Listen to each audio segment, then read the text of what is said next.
por este día especial y abro mi corazón para lo que preparaste para todos nosotros. Diga conmigo así, por favor: desde este lugar bendecimos Buenos Aires, bendecimos Argentina, bendecimos a tu iglesia, Señor, en todas las naciones. Y por favor, háblanos ahora, en el nombre de Jesús. ¿Estamos listos? Yo creo que con el más cariñoso aplauso podremos recibir al apóstol Sergio Enríquez en esta tarde, y que el Señor use a su siervo. Gloria a Dios. Aleluya. Gracias, hermano. Hagamos una oración. Padre, en el nombre de Jesús, gracias. Gracias por tu palabra, tu unción, tu gracia.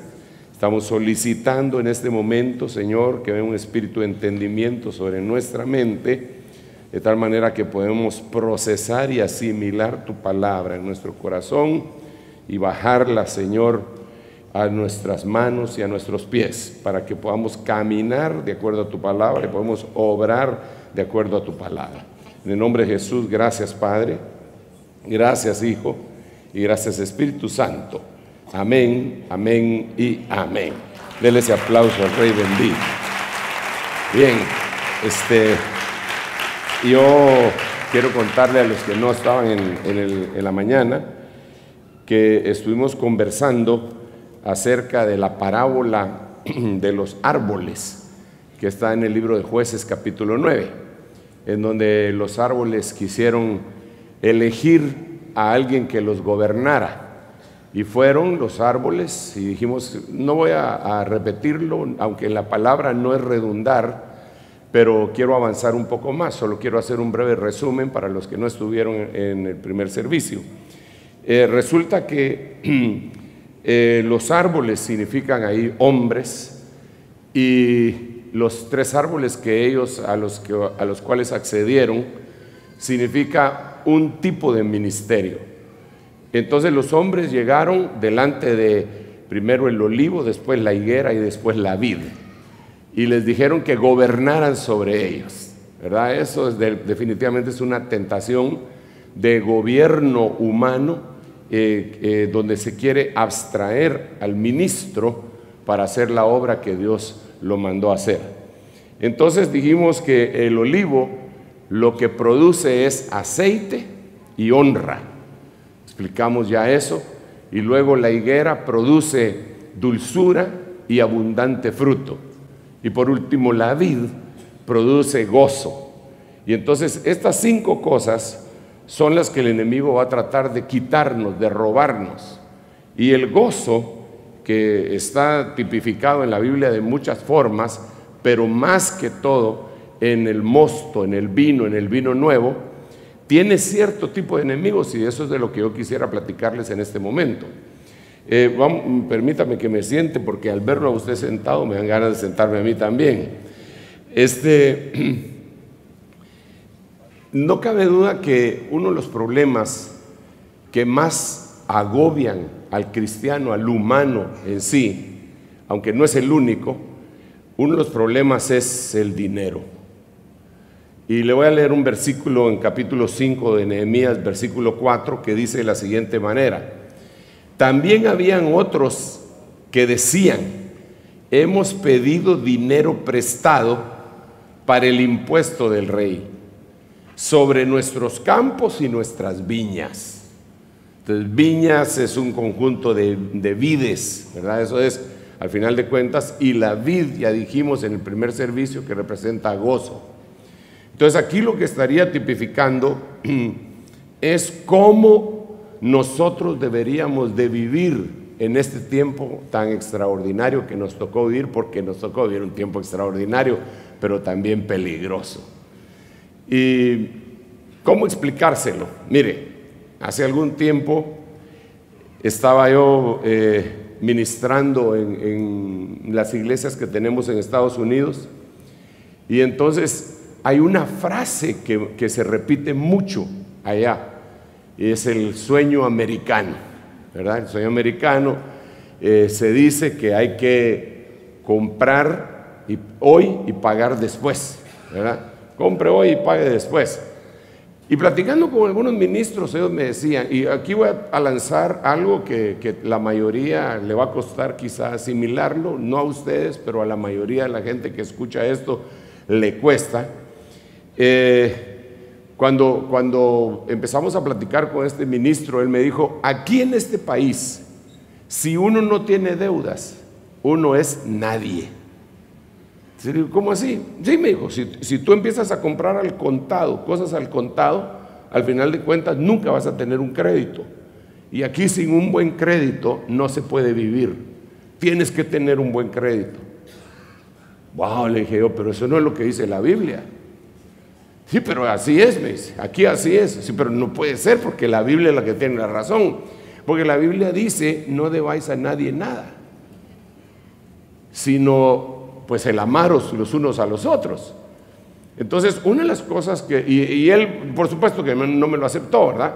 Porque entonces se empieza a argumentar un montón de cosas. Una de las cosas que se empiezan a argumentar es, ¿cómo se hace para comprar una casa? Porque ¿cuánto cuesta una casa acá?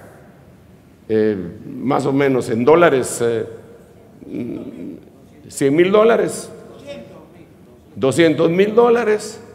¿De dónde vamos a sacar $200,000 para pagarle al contado? Y usted me está diciendo que yo no tengo que hacer un préstamo. No, yo no le estoy diciendo eso. Yo lo que le estoy diciendo es que la Biblia dice, no debáis a nadie nada. Eso es lo que yo le estoy diciendo. Ahora, déjeme explicar este punto, porque el enemigo del gozo, que está tipificado en la vid, entonces uno de los enemigos es el aspecto financiero. Ay, Señor Jesucristo, ahí sí me metí en el puro callejón, ¿verdad? Porque cada una de las personas tiene su propio concepto de cómo manejar su dinero, pero si aprendiéramos lo que la Biblia dice respecto al manejo del dinero y el presupuesto, podríamos llegar a no deber nunca nada. Veo en la Biblia a una viuda que cuando su marido se murió, la dejó bien endeudada, y ella, para salir de las deudas, ojo con esto, para salir de las deudas, fue al ministro, fue al profeta, fue a la cabeza ministerial de ese tiempo, porque en el Antiguo Testamento los profetas eran la cabeza ministerial. Era dirigido por tres formas de un gobierno de tres cabezas, por decirlo así, que entre las tres se juntaban, así como ahora tenemos poder ejecutivo, legislativo y judicial. Ellos tenían el sacerdocio, el rey y el profeta, y lo profético. Entonces ella llegó con el profeta y le dijo, mire profeta, tu siervo, mi marido, se ha muerto, y tú sabes que tu siervo era un hombre temeroso de Dios, pero se murió y me dejó endeudada, y ahora vino el acreedor y se quiere llevar cautivos a mis dos hijos.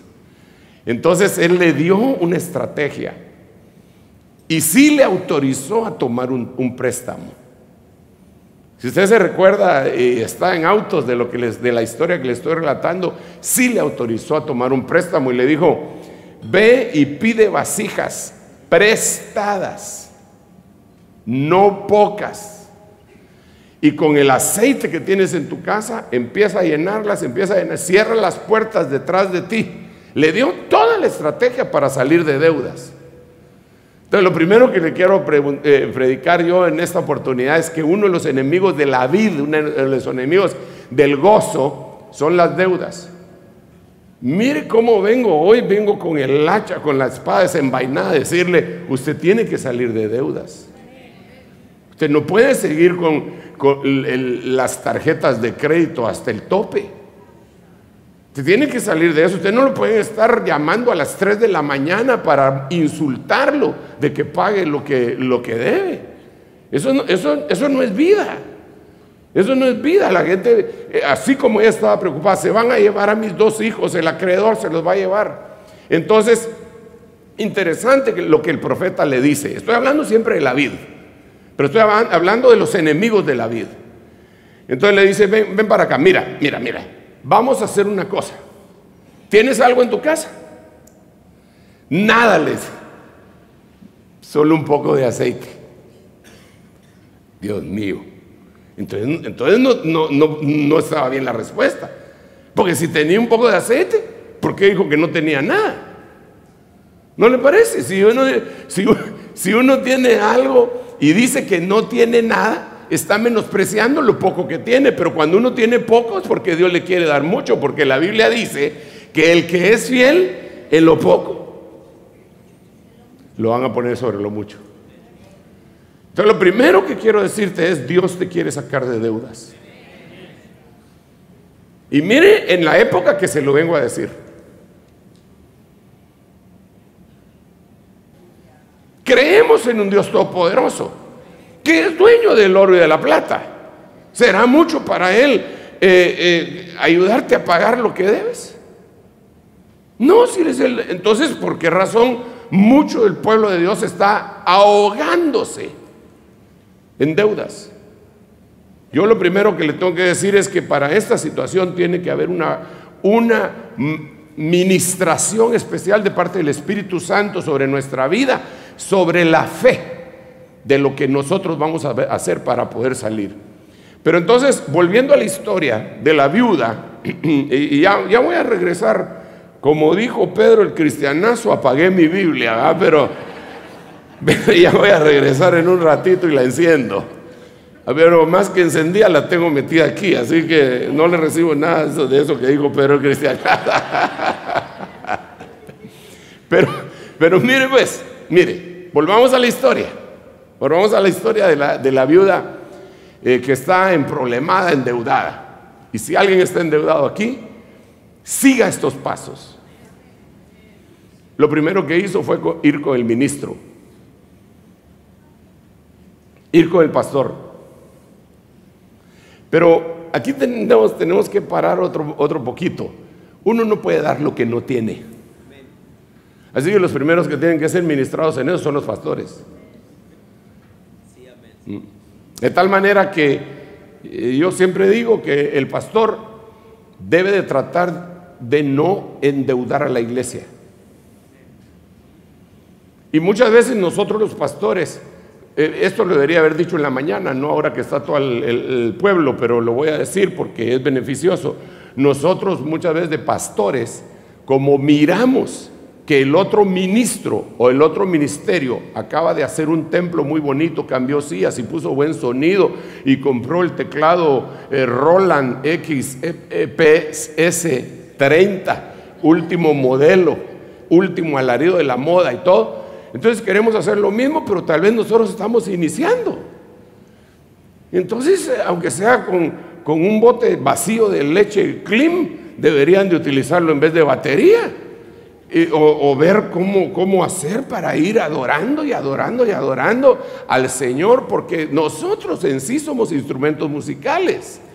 Yo me recuerdo que hace mucho tiempo, y ese material para Pedro el cristianazo también, pero hace mucho tiempo, le doy ideas también, ¿verdad? Me recuerdo que nosotros cantábamos a capela. Nosotros íbamos y cantábamos a capela, no había ni siquiera instrumentos y descendía la presencia de Dios de todas maneras. Nosotros cantábamos lo que cantábamos y me recuerdo ahorita que estaba cantando Martín algunos de los himnos que eran parecidos, solamente que tal vez un poquitito distintos, pero mi pastor cada vez que iba a predicar a capela empezaba: estoy confiando, Señor, en ti.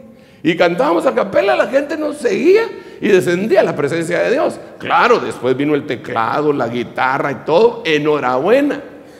Pero si no tenemos, ¿para qué nos vamos a tener ese lío? Si lo que le tenemos que ministrar a la gente es que no tenemos que ir más allá de lo que nos da nuestra chamarra, nuestra sábana. Bueno, entonces, punto número 1. Si tienes deudas, ve con la cabeza ministerial que te cubre, tu cabeza, tu autoridad inmediata, y dile, confiésale: tengo un problema.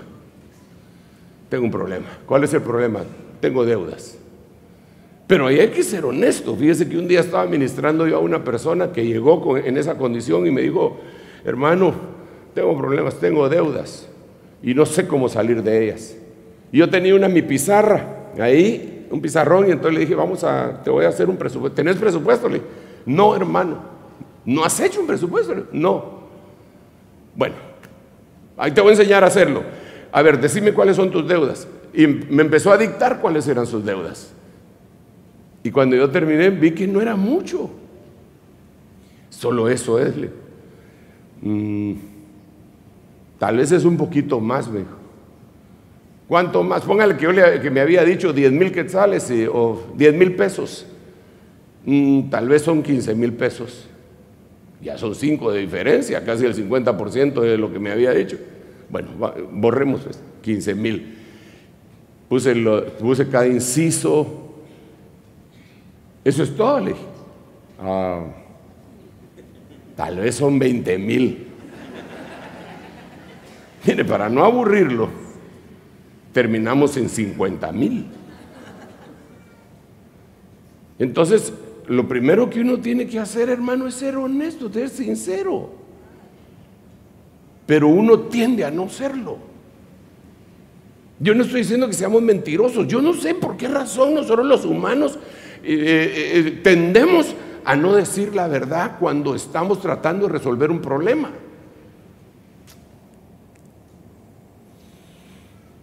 Hace unos meses el Señor puso en mi corazón que tenía que cuidar un poco más mi tabernáculo si quería seguir ministrando por algún periodo de tiempo mi cuerpo, ¿eh? Entonces dije, voy a ir al médico. Entonces hay un médico en la congregación y como yo ya sabía que si iba a cualquier médico, lo primero que me iban a decir es que me hiciera una hematología, hematocrito completo y toda la cosa. Entonces de una vez fui con él y le dije, necesito que me recete una hematocrito completo, pero que me escudriñen todo. Mándeme un examen de sangre de lo que usted sepa. Quiero ver qué tengo. Y me hizo un examen. Ya cuando salió, se lo llevé. Mire, está más o menos muriéndose. No, me dijo así. Está más o menos bien, me dijo, pero ¿sabe qué? Entonces lo voy a mandar con tal especialista, con tal especialista y con tal especialista. Excelente, le dije. Llegué con el especialista y me pasó algo. El especialista me empezó a preguntar cosas. Eso en medicina se llaman signos. Uno le expresa sus síntomas y ellos le descubren los signos. Entonces me empezó a preguntar los signos, tal cosa, tal, y me descubrí a mí mismo tratando de engañarlo.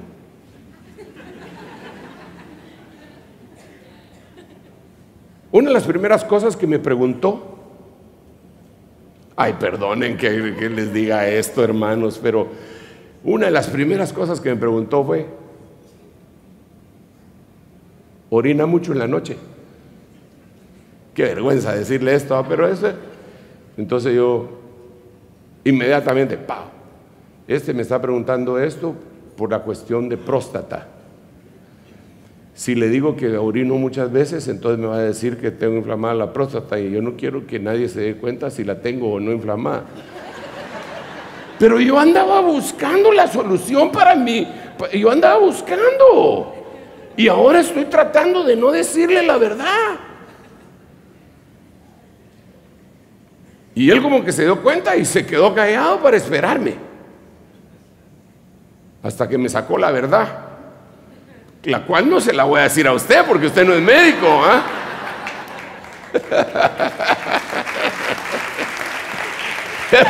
Entonces dije yo, Padre Santo. Entonces me descubrí a mí mismo, yo que quería averiguar algo de mí mismo, me descubrí mintiendo. O no mintiendo, sino que ocultando. Entonces, si tú quieres verdaderamente salir de un problema, no puedes ocultar las cosas. Yo me regañé a mí mismo. Me reté, dicen ustedes, ¿verdad? Me regañé a mí mismo. Pero ¿cómo puedo estar en esa condición? Entonces le dije toda la verdad, toda la cuestión. Estoy bien, por cierto, estoy bien. Solo me dijeron que no. Entonces ahora ve con el ministro y dile la verdad. Te voy a decir cosas que te va a preguntar el ministro de entradita. ¿cuánto debes? Y entonces tú le vas a... tienes que decirle exactamente cuánto debes. Porque a veces nosotros debemos cosas que la señora no sabe. Y están juntos ahí. Y entonces uno dice, si le digo lo que debo, y ella me va a preguntar en qué me gasté ese dinero. Y entonces, además del problema económico, voy a tener otro problema en la casa. Entonces ahí va a tener que decirle,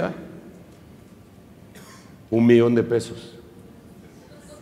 Hasta el ministro le va a decir que ¿qué? Pero tiene que enfrentar la realidad. Tiene que enfrentarla. La otra pregunta que le va a hacer el ministro, y usted ya la sabe, ¿cuál es? Claro. Lo que le va a preguntar el ministro es, ¿y está diezmando? Y la mayoría le va a decir, sí, y no está diezmando. Pero qué clavo que el pastor sepa que no está diezmando. Otros le van a decir, de vez en cuando. Otros van a tratar de dorar la píldora y echar algo en el sobre que no es su diezmo. Decimos allá en mi tierra, para taparle el ojo al macho. Es un dicho que ustedes no usan y ya lo averigüé. Pero es como para ocultar algo. Pero ahí tiene que ser honesto también. Bueno, pero sigamos pues, porque fíjese, esas son las preguntas que le van a hacer. Ya de una vez le estoy contando. Yo no lo estoy ministrando haciéndole estas preguntas. Le cuento lo que le van a preguntar. Solo 2 preguntas le dije, ¿verdad? Pero sigamos otra vez. Entonces le dice el profeta. Es un profeta tremendo, ¿eh? ¿Tienes algo en casa? Bueno, pues no. Dale un poco de aceite. Esa es la otra pregunta que le va a hacer el ministro. ¿A qué te dedicas? ¿Tienes alguna habilidad en tus manos? ¿Qué profesión tienes? ¿Eres virtuoso con tus manos? ¿Tienes alguna idea? ¿Tienes un negocio? ¿Qué es lo que tienes? No, yo nada. De vez en cuando, que si es una mujer, yo lo único que aprendí a hacer fue macramé. ¿Macramé? ¿No? Sí. ¿Qué es macramé? Tejer. ¿No le parece que bajo la visión profética él le podría decir, pero tú podrías vender eso? No, yo no podría jamás vender, no podría jamás sobrevivir de eso si viera las deudas que tengo. Sí, pero es que la cosa está que uno hace lo posible y Dios hace lo imposible. Entonces, ok, eso es lo que tienes. Entonces, note usted todo lo que le está diciendo. Fíjese pues. ¿Sabes qué le dice? Si tienes un poco de aceite, ve y pide vasijas prestadas, no pocas. Cierra las puertas detrás de ti junto con tus hijos. Ay, aquí viene otra enseñanza tremenda, hermano. A veces queremos resolucionar el problema solo el jefe de la casa o la pareja sin tomar en cuenta a los hijos. Y si no los tomas en cuenta, explicándoles lo que está pasando, los hijos te van a pedir, si ellos no tienen idea de lo que cuesta un iPhone 11. Pero como sus amigos del colegio o del barrio andan con un iPhone 11 o andan con un gran teléfono, entonces ellos también lo quieren. Pero entonces cierra las puertas de tu casa y haz una reunión familiar. Y yo no sé cómo se dicen aquí, pero allá nosotros en mucha confianza nos decimos mucha. Aquí tal vez sería muchachos. Pero, ok, tenemos un problema financiero. La renta de la casa tiene 6 meses de atraso y nos están pidiendo el cuarto. Y no sé a dónde vamos a ir a vivir. tenemos que solucionarlo, pero lo tenemos que hacer entre todos. Ya consulté al profeta de Dios y me dijo que hiciéramos esto, pero todos vamos a participar. Para empezar, de una vez les digo, ya no más salidas a McDonald's. Ya mencioné nombre comercial a usted. No lo debería haber hecho, pero va, Burger King pues. Tenemos que ver cómo hacemos para comer aquí en casa mientras hacemos esto y esto. Y entonces resulta que Dios empieza a bendecir tu obediencia y tu fe.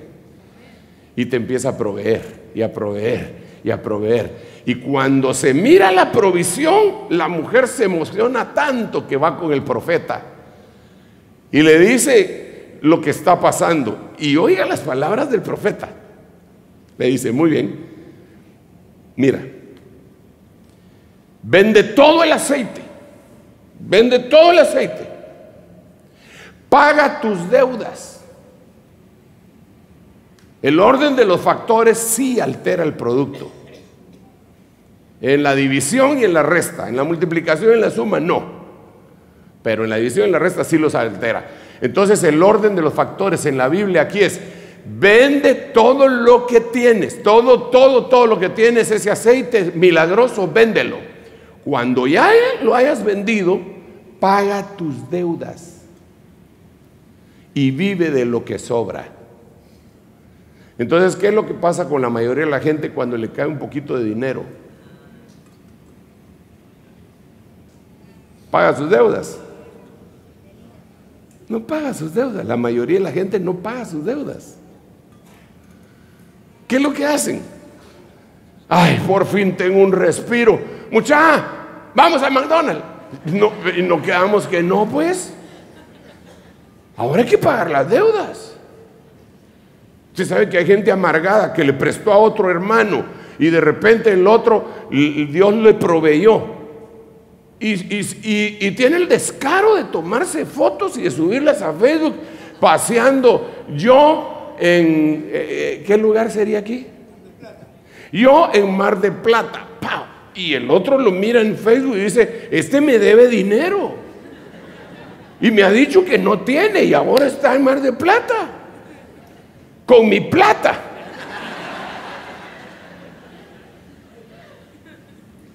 Entonces, cuando Dios te da la abundancia, hay que pagar inmediatamente lo que se debe. Pero aquí tenemos que hacer otra pausa. ¿Y qué se debe, pues? Ya hiciste el inventario de lo que se debía. Ese sería lo primero. Pero la Biblia dice que hay que pagarle a todos lo que se debe. Al que honra, honra. Entonces, dentro de las cosas que se deben están las cosas de la casa del Señor. Es, hermano, aunque tú no lo creas, es una deuda que uno tiene. Entonces, ya tienes. Lo primero que tendrías que hacer es apartar. No, esto no es mío, esto es del Señor. El 10%, ok. Esto lo voy a pagar a mi acreedor. Si sobra algo, con eso voy a vivir. Si no, voy a seguir viendo cómo le hago. Pero lo primero que tienes que hacer es pagar tus deudas y pagar tu deuda con el Señor. El problema es que como Dios no tiene cobradores, entonces mucha gente cuando va a diezmar dice: tú conoces mi necesidad, Señor. El otro mes te lo pago con intereses. Y lo deja pasar, y lo deja pasar, y lo deja pasar. Entonces tiene que haber algo bien metido en tu corazón. Si no trabajas con tus deudas, vas a perder el gozo. Entonces por eso le leí Nehemías, que ellos llegan y le dicen: empeñamos nuestras viñas por dinero. Entonces uno de los enemigos de la viña es vivir de prestado. Vivir con la tarjeta de crédito al máximo. Yo conozco gente, hermano, que tiene 3, 4 tarjetas y para pagar una sacan en efectivo de otra y la pagan aquí y se quedan con deuda acá y creen que están jugando con el dinero de la gente, y lo que están haciendo es haciéndose un daño grave. La tarjeta de crédito debería ser pagada, debería ser usada como que fuera tarjeta de débito. Tú compras algo con ella solo para no llevar dinero en la bolsa, pero lo tienes guardado para pagarlo a fin de mes, porque si no vienen los intereses y otro montón de cosas, ¿verdad? Entonces, no le debas a nadie nada. Y cuando vayas a comprar algo, mejor ahorra. Se fueron los amenes, ¿verdad?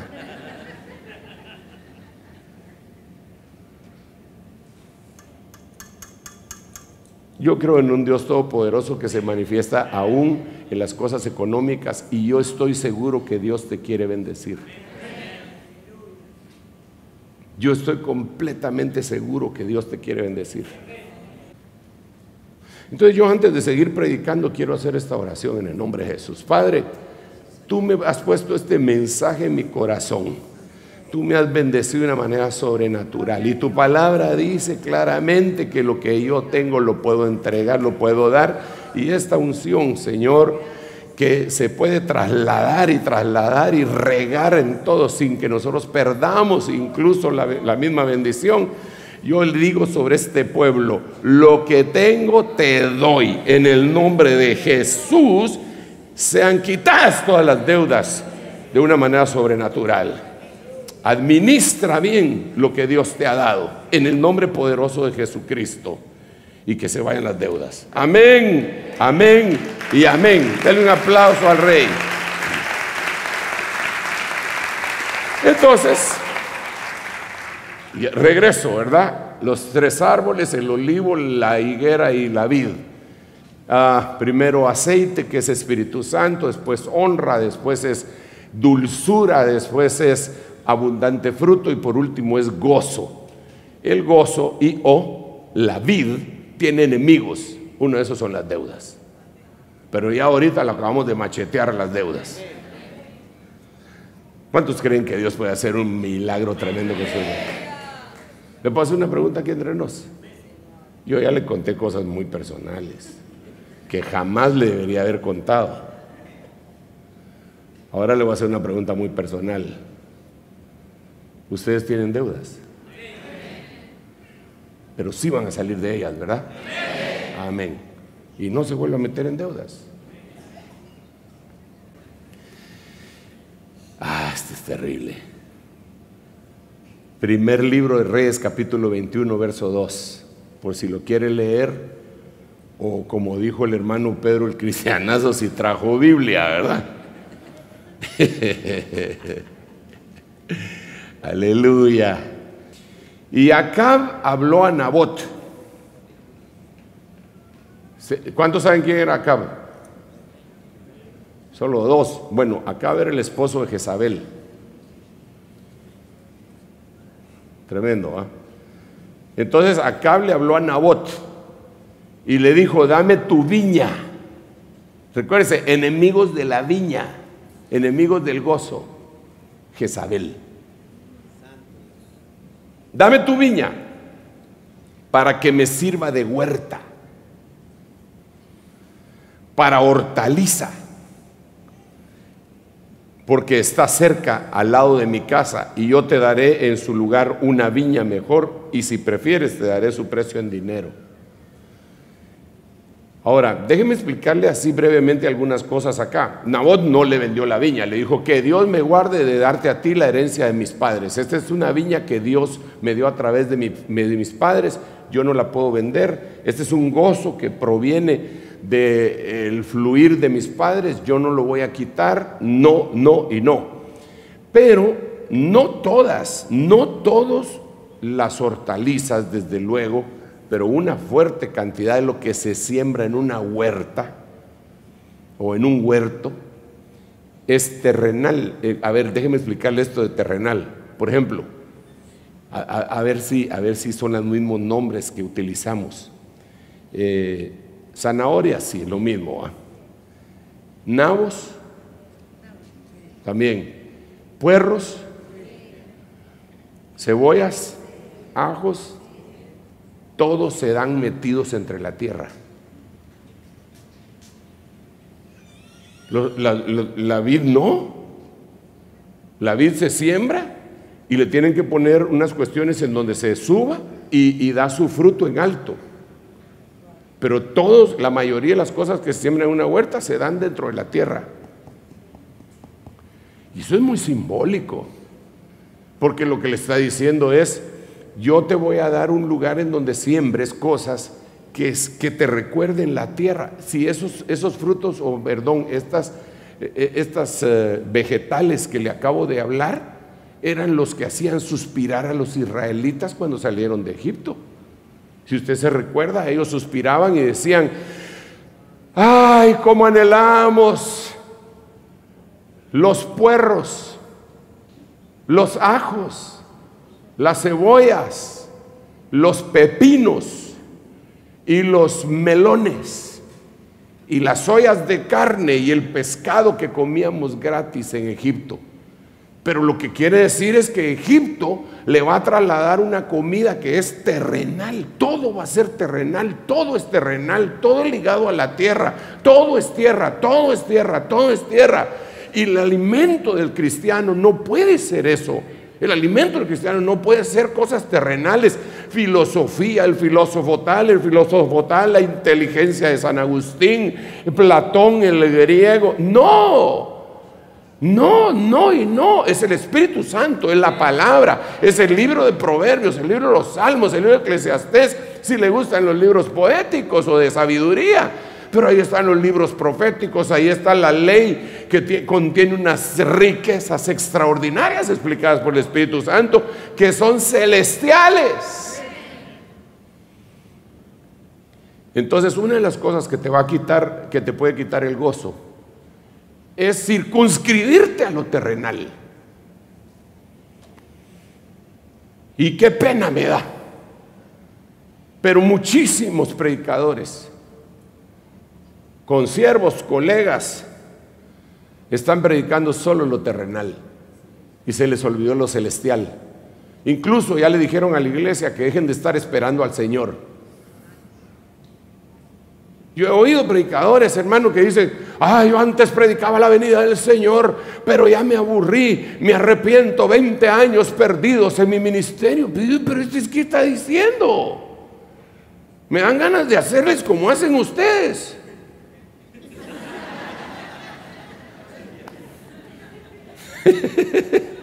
No sé qué quiere decir, pero yo me imagino que quiere decir: ¿qué te pasa? Algo así me imagino yo, ¿verdad? Un aplauso al rey.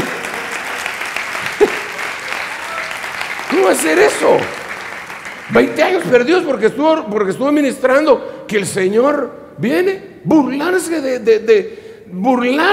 de la esperanza de millones de personas que dieron su vida por esta doctrina tan extraordinaria, que la Biblia los declara en el libro de Hebreos, héroes de la fe, que la tierra no era digna de que ellos estuvieran aquí, que se tuvieron que esconder y taparse, se tuvieron que disfrazar, pero que no cedieron ante la esperanza del retorno del Señor Jesucristo. Y ahora me va a resultar un predicador burlándose de esa esperanza. No puede ser. Y la Biblia ya lo decía también. Dice que vendrán burladores diciendo: ¿dónde está la promesa de su venida? Ya que desde los días de los padres todas las cosas permanecen igual. Estos ignoran voluntariamente que para el Señor un día es como 1000 años y 1000 años es como un día. Así que si Dios dijo: vengo pronto, y nosotros creemos que es nuestro pronto, pues no es nuestro pronto, es el pronto de Dios, y se puede aparecer hoy mismo se puede aparecer. Entonces, hay que eliminar,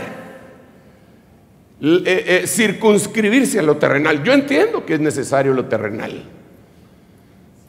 A mí me gusta comer pan con ajo y me gusta la cebolla, como usted no se imagina. Y sobre todo cuando ando lejos de casa, que no tengo que besar a mi esposa, puedo comer ajo y cebolla. Y doy palabras de aliento. Pero eso no quiere decir que mi enfoque es terrenal y terrenal y terrenal y terrenal, y cuánto voy a ganar aquí, cuánto. No, no, no, no y no. Yo recibí una orden hace 40 años, un poco más de 40, como 45.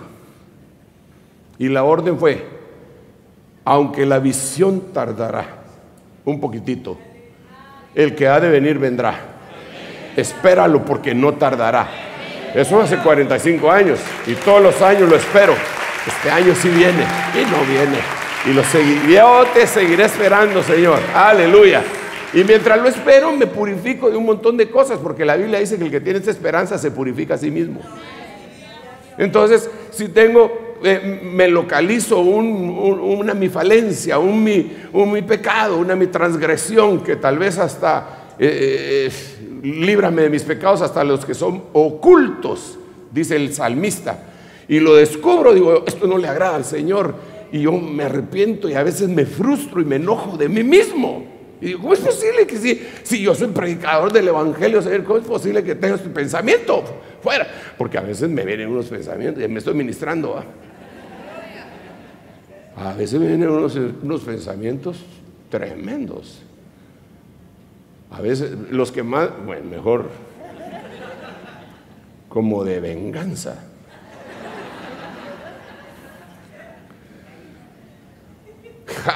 Cuando yo miro alguna injusticia, o que me hagan una injusticia, o alguna de las ovejas, digo yo, se le vienen a uno un montón de cosas, y digo, no, Padre, pero ¿qué estoy pensando? No, yo tengo que predicar esto, no lo puedo llevar esta ¡fuera! Que me ayude el Padre. Claro que eso solo me pasa a mí. Usted tiene una mente tan linda, tan pura, tan preciosa. Gracias a Dios. Quiero ver cómo voy. ¿Cómo voy, Pablito? Va, me quedan 5 minutitos. Gracias. Después le voy a leer estoy hablando de los enemigos del gozo, ¿verdad? Porque estoy hablando de los enemigos de la viña. Todo empezó en Jueces capítulo 9, cuando hablamos del olivo, de la higuera y de la vid. Y entonces ya me quedé de último hablando de los enemigos de la vid. ¿Por qué razón? Porque el olivo, en un amplio sentido de sombra o de figura, representan a Jesucristo. Por eso a nosotros nos injertaron en el olivo. El olivo es Cristo, no es Israel.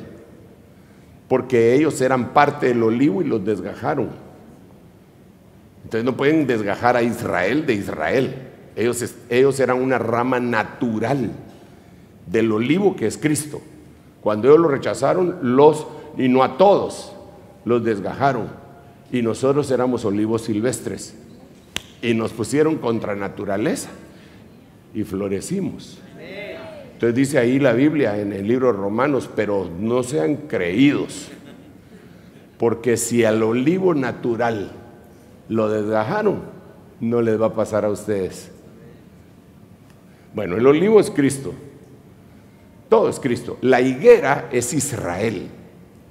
Por eso cuando le dicen a Natanael, he ahí un verdadero varón israelita en el cual no hay engaño, y él dice, ¿y de dónde me conoces? Desde antes que estuvieras debajo de la higuera, antes que te llamara Felipe, yo te vi. Dice que la higuera es figura de Israel. Cuando veáis que la higuera le salen renuevos, entonces sabed que el tiempo está cercano. Es Israel. Entonces ya llevo el olivo, pero la vid, la vid es la esposa. ¿Y de dónde lo saco? Se lo voy a leer. La vid es la esposa. Mire cómo dice: tu mujer será como fecunda vid. Entonces la vid es la esposa. Y como la esposa de Cristo es la iglesia. Entonces la vid es la iglesia. Entonces los enemigos de la iglesia son estos que le estoy diciendo. Uno pensaría que los enemigos del pueblo de Dios se van a presentar con cachos y con cola y con un tridente. No, se van a presentar con formas doctrinales terribles, ¿Cómo voy? ¿Voy bien? ¿O tengo que finalizar ya?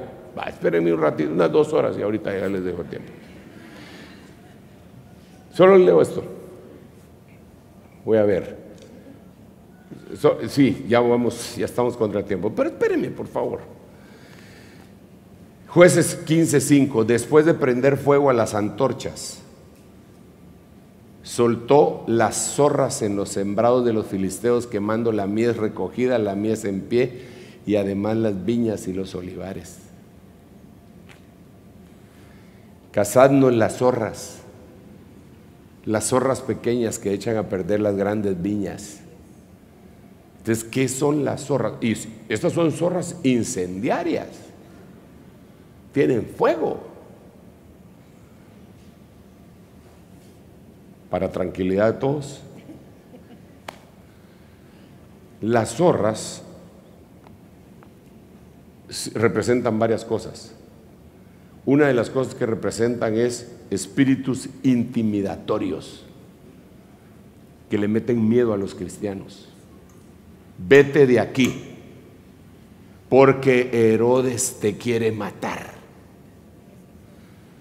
Vayan y díganle a esa zorra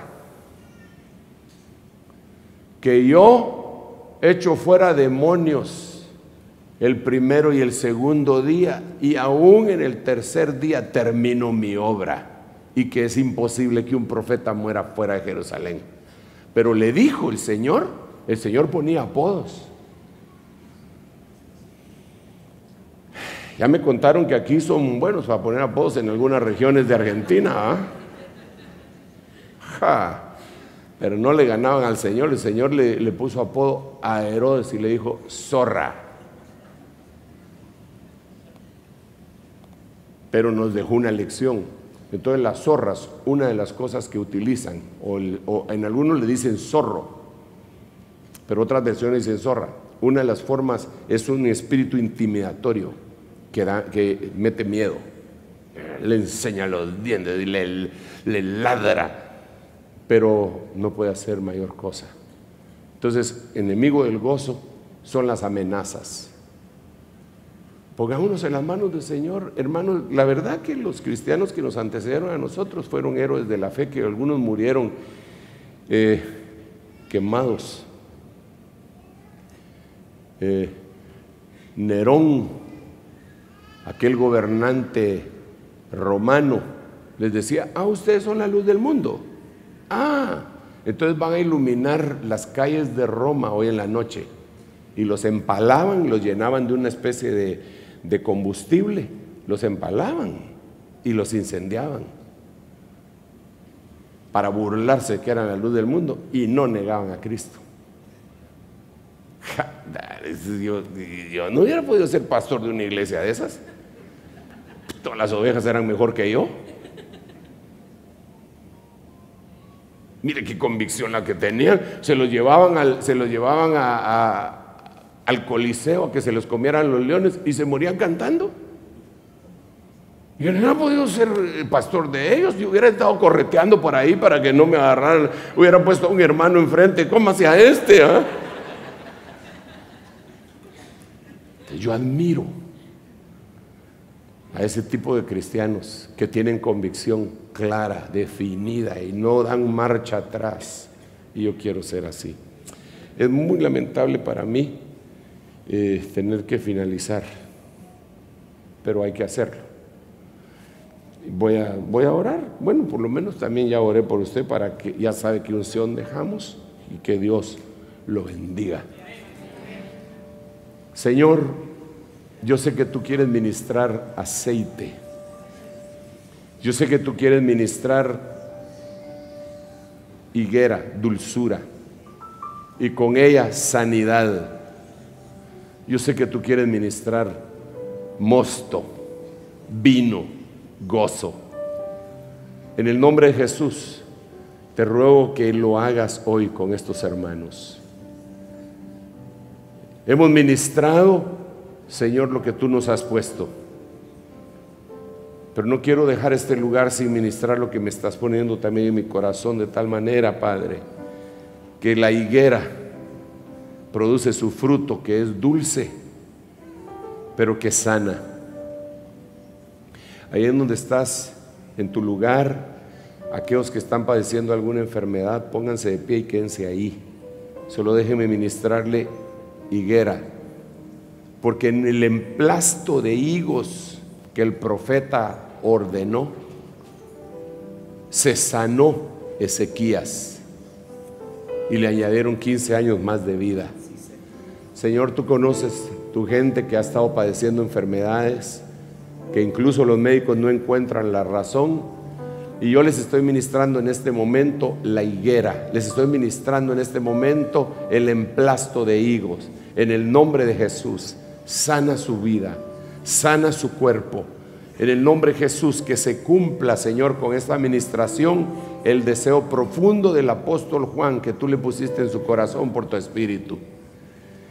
Cuando dijo: amado, deseo que tú seas prosperado en todas las cosas y que tengas salud, así como prospera también tu alma. Yo ministro de la sanidad tuya sobre la vida de ellos. Bendícelos, sánalos y que sean un testimonio para ti, Señor. En el nombre de Jesús, gracias, Padre. Gracias, Hijo, y gracias, Espíritu Santo. Recíbelo mientras le das un aplauso fuerte al Rey.